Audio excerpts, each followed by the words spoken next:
समाजवादी के गढ़ में भारतीय जनता पार्टी ने अपना झंडा बुलंद किया है। इस वक्त जेपीएस राठौर साहब हैं, यूपी सरकार के मंत्री हैं, संगठन से ताल्लुकात रखते हैं। सर, सबसे पहले जिस तरह की जीत अभी हुई है और हम आजमगढ़ की बात करें, रामपुर की बात करें, दोनों ही समाजवादी पार्टी के गढ़ कहा जाता है, लेकिन उसके बावजूद बीजेपी ने जिस तरह की जीत हासिल की है, क्या कहेंगे? अब किसी का कोई गढ़ नहीं बचा है और जो भी है वो सब भाजपा का गढ़ है, भगवा गढ़ है और माननीय नरेंद्र मोदी जी का है, माननीय योगी आदित्यनाथ जी का है।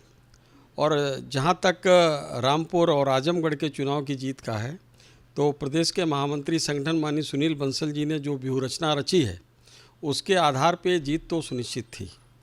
और माननीय नरेंद्र मोदी जी की जो जन कल्याणकारी योजनाएं हैं, जिसमें हमने ना किसी की जाति देखी, ना धर्म देखा, ना क्षेत्र देखा, ना वर्ग देखा, और हमको बिना किसी भेदभाव के जनता को जन कल्याणकारी योजनाओं को नीचे तक पहुंचाने का काम हमारी केंद्र की सरकार, प्रदेश की सरकार ने किया है।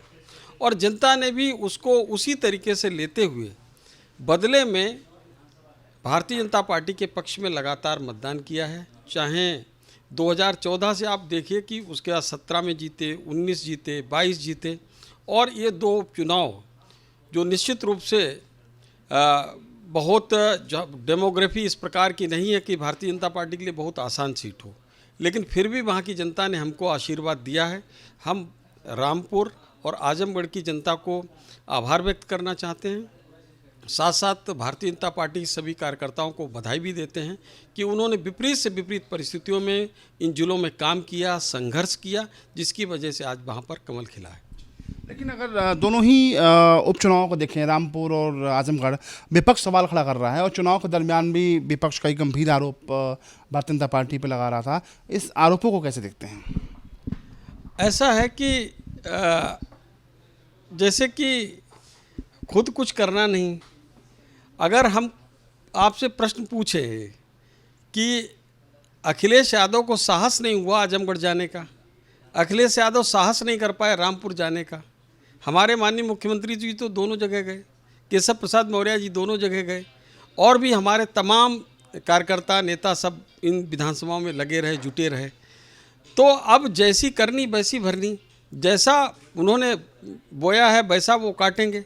अब प्रचार स्वयं नहीं करेंगे, वहाँ जाएंगे नहीं, एसी कमरे से निकलेंगे नहीं, और उसके बाद आरोप दूसरे के ऊपर बढ़ेंगे, तो ये कहाँ तक उचित है? मुझे लगता है कि ये जनता ने जिस तरीके का जो मैंडेट दिया है, ये पूरे प्रदेश में, देश में आगे ही होने वाला है।